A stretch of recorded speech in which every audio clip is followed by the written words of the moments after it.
Hey everybody, welcome back to Intrepid Exotics. Hope you're having an outstanding day, and today, probably the most important video that I've put out on this channel so far.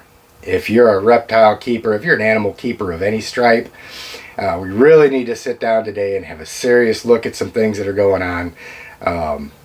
If for those of you that aren't familiar, one of the reasons why I'm putting this out is there's been a couple break-ins out in Florida here recently.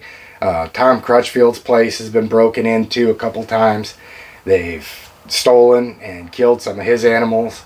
Now here a couple days ago, Kenan's place down there, if you guys have ever watched Kamp Kenan, somebody had broken into his place and taken a couple monitors from him.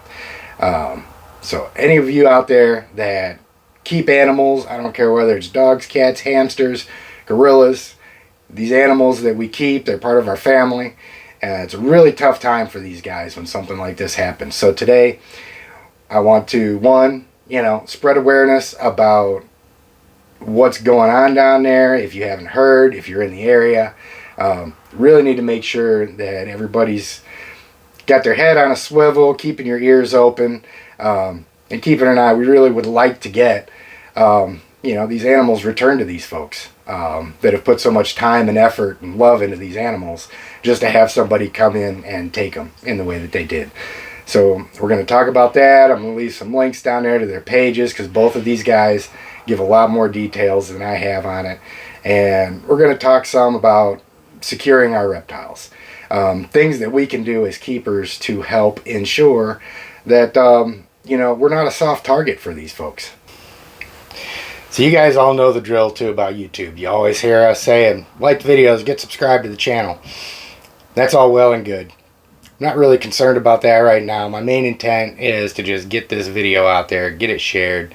We need to get reptile keepers on the same page. We need to make sure that we're aware of what the other folks are going through in different states in regards to these thefts, in regards to laws and things like that. We've really got to have each other's backs.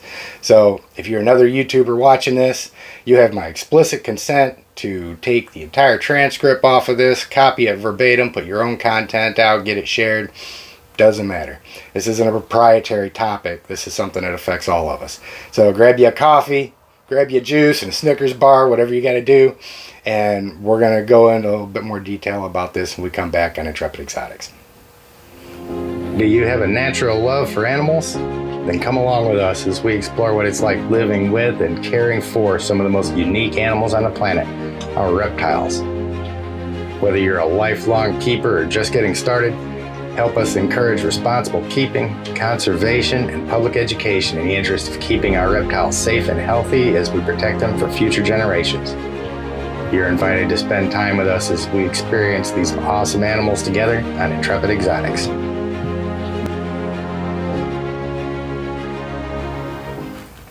So the first thing that I really want to hit is, again, I'm linking the videos down in the description. Kenan put one out a couple days ago describing what happened down there at his place. Somebody had come in, broken into his property, and taken 2 monitors out of there.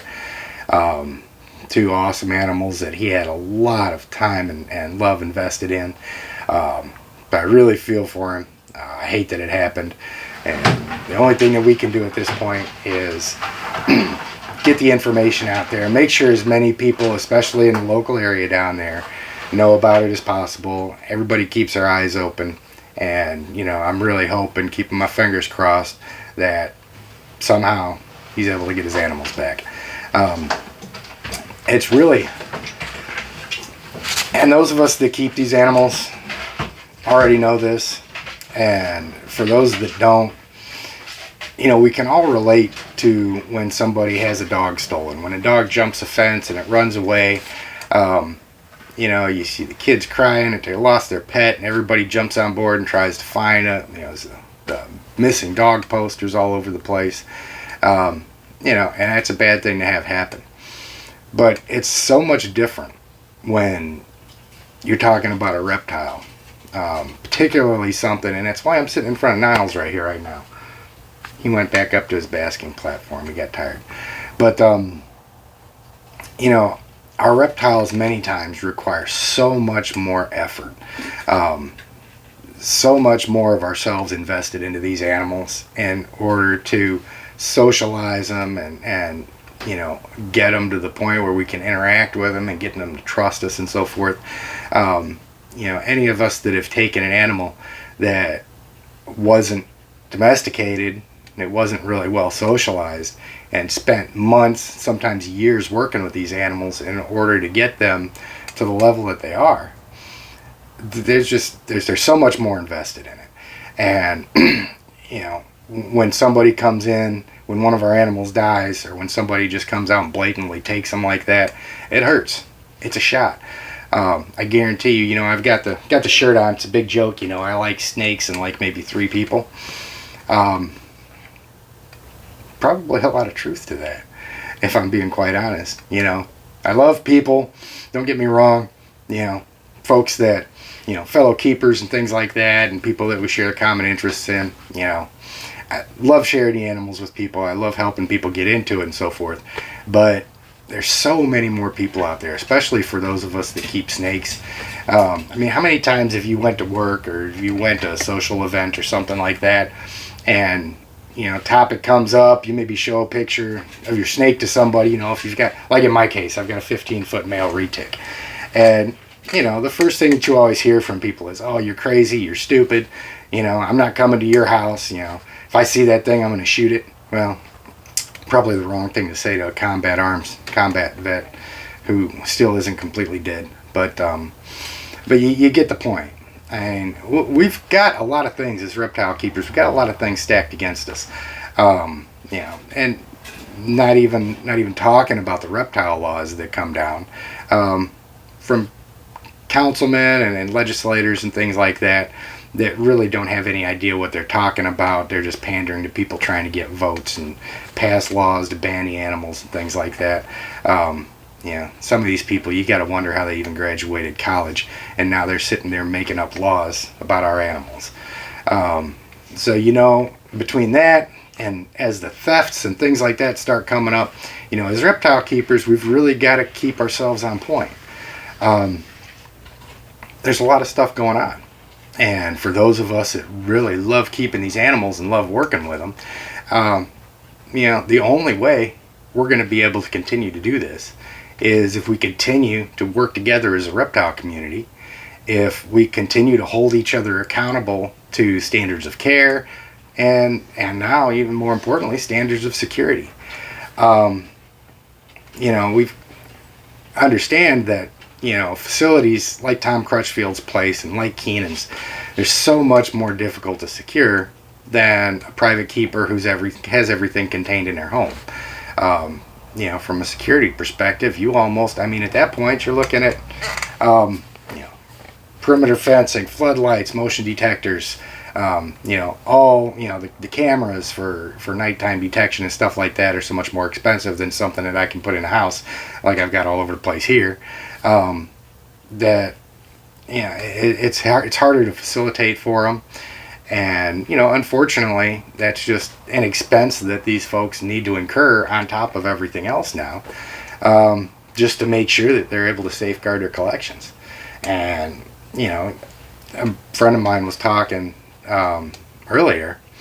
I was actually talking with Adam from Mortal Coil Serpentry, and the topic came up of security. And how do you put out information over the internet on, the things and the measures that you need to take to secure your animals, without at the same time educating the thieves on the things that they need to be prepared to overcome when they come in. So, it's hard to do, and we want to be able to talk about securing our animals without educating the people that want to take them at the same time. So, my advice to anybody that's having to deal with that is call down to the local police department. There's security companies and things like that. Now, as with anything else, there's different levels of competency. I've worked in federal security before. I've had to write federal security policies, both procedural and physical, in response to direct threats of violence in the middle of a city before. And there are different levels of competency there. Just because somebody's a police officer doesn't mean that he's well versed in what you need to do to safely and secure your area.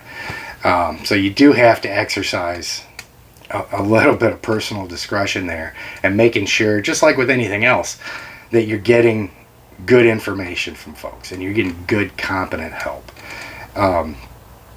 So that can be a little tricky, but it's something that's really necessary. And if you've got a large collection, it cannot hurt to call down to the local cop shop and say, hey, do you guys have anybody down there that can kind of come out, walk my place, and give me some pointers? Before a lot of videos and stuff like that, I'll do the same thing. If I've got a topic and I just want to make sure I'm covering all my bases, I may call somebody and say, hey man, I'm getting ready to do this. What do you think? And have that discussion. We've got to be humble enough to understand that none of us knows everything. None of us are experts in every field. And we've really got to collaborate together to make that stuff happen. And a big concern with a lot of folks is, there's a lot of us that operate out of our homes, and we've got to learn how to balance that desire to share our animals with people and, have people over, let them see them.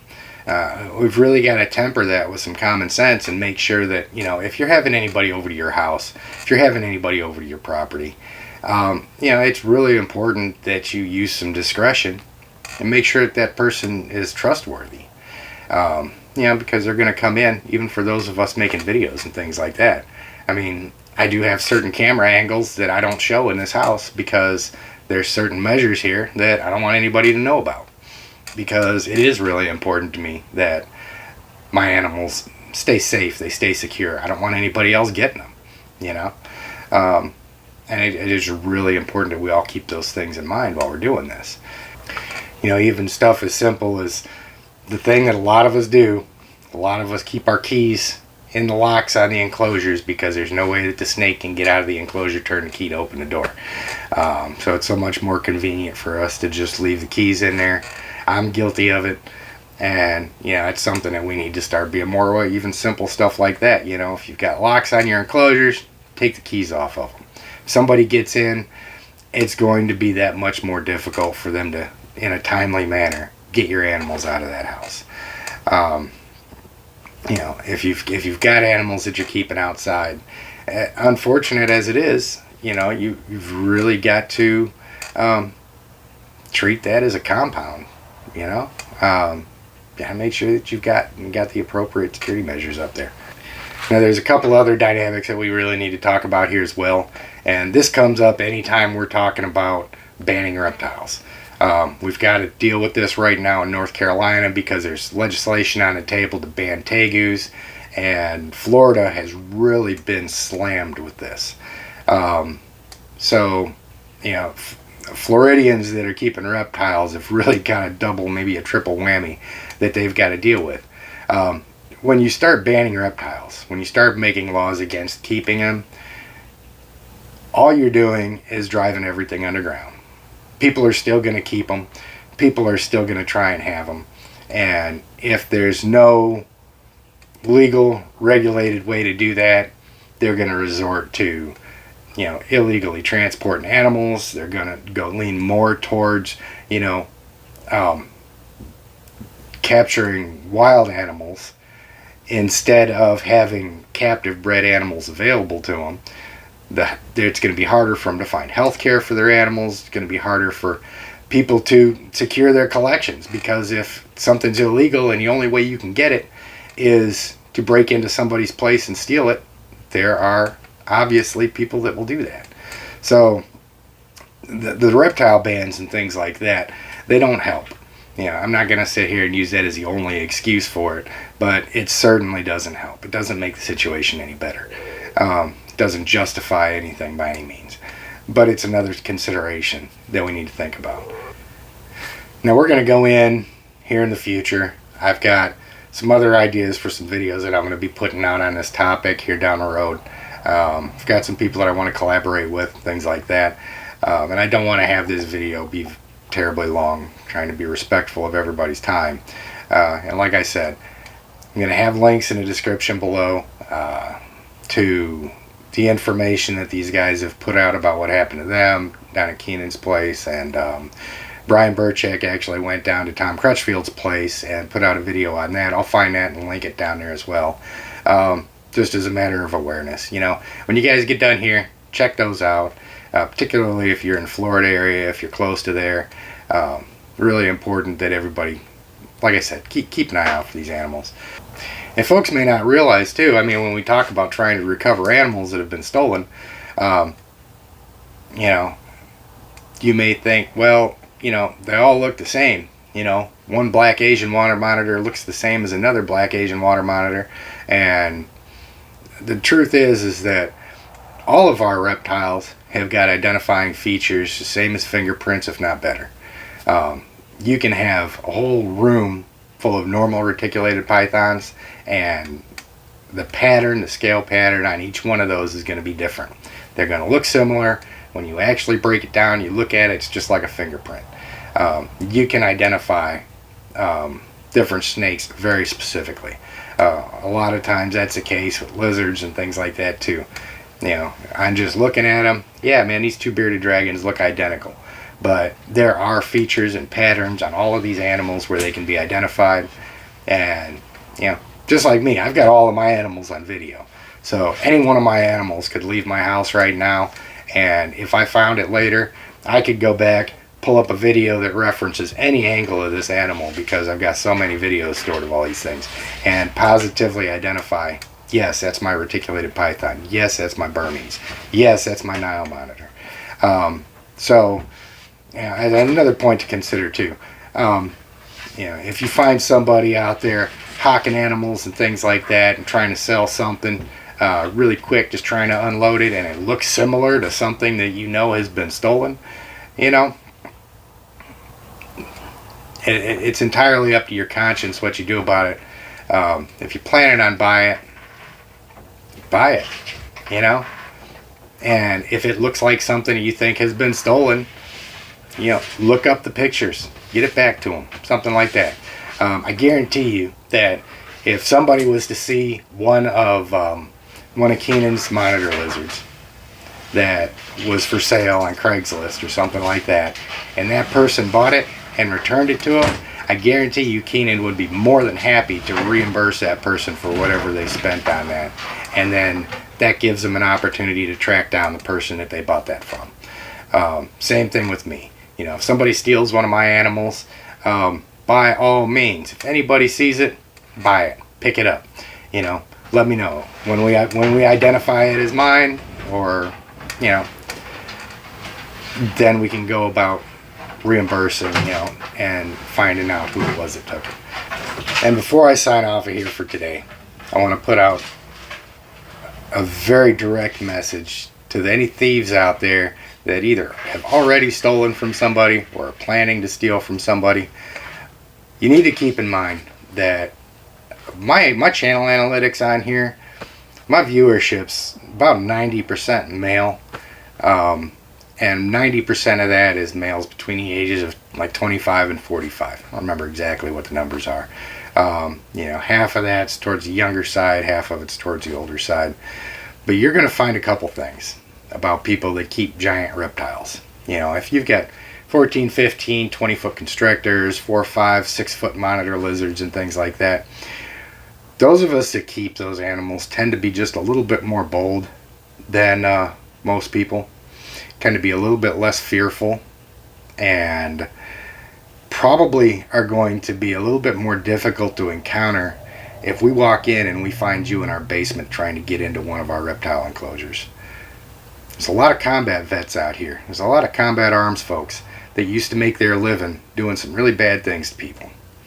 A lot of us that have made, you know, have been in situations where we need to be really aware of security and access control and things like that. So you really need to take a long, hard look at how important it is to you that you get in and you steal somebody's animals, because you really don't know whose house you're walking into. You don't know what that person used to do. You don't know what they still do. You don't know what they're capable of. And in a country where there's more guns than people, it's really ill-advised to be going into anybody's house trying to take anything, because it could end up being a very bad situation. Even somebody like Kenan, who's just the nicest guy in the world, he's no slouch. He's an athlete. Watch some of his other stuff, and there's not much that scares that man.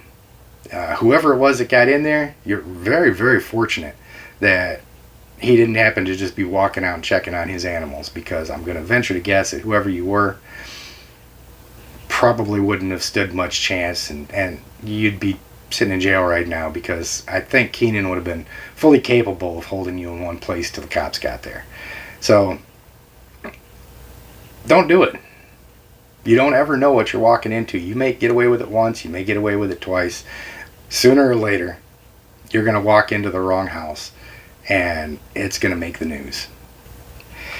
And on a really quick note out there too, specifically to any would-be thieves, I'll let you know, I've had the opportunity to work with some absolute world-class soldiers in my life, and the toughest, most dangerous people I've ever met were also the most honorable people I ever met. They certainly weren't thieves. So, statistically speaking, you're not walking in at an advantage at all.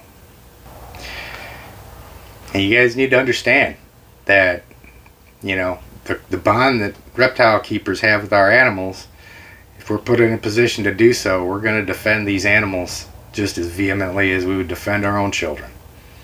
So you're really flipping a coin when you're walking into somebody's house. You might get away with it. It might be a life-changing event for you. Don't do it. If you have done it, if you have taken an animal from somebody, get it returned. Put it in a box. Take it to the Humane Society. Take it to the library. Someplace where somebody can get it returned to the owner. It's not worth it, man. It's not worth it at all. So again, guys, I know it wasn't the most upbeat of topics today, and unfortunately it's a topic that we need to talk about. And again, share this video. Get it out there.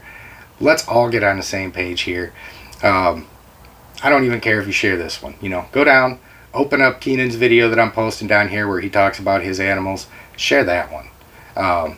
I'm not doing this one for views or subscribers or anything. I'm doing this because I care about the animals. I care about the reptile community, and we all need to work together to help preserve, not only doing what a lot of us love, but what's a livelihood for a lot of people. So please get involved to whatever extent that you can, and I will see you guys next time on Intrepid Exotics.